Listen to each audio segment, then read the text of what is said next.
Hi everyone, today we'll talk about how to fix or how to solve 8-ball poll verification.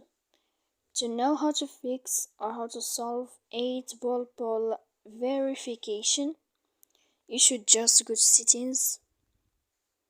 Then in this page you will enter two apps, default apps, app settings. Here in this list you will enter to 8-ball poll. When you will find this list of app info, you will click first stop and you will click OK. Then you will enter to storage.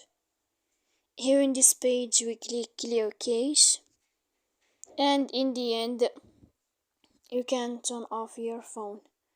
So please don't forget to support us by like and subscribe. See you next time in another video, and thank you for your attention.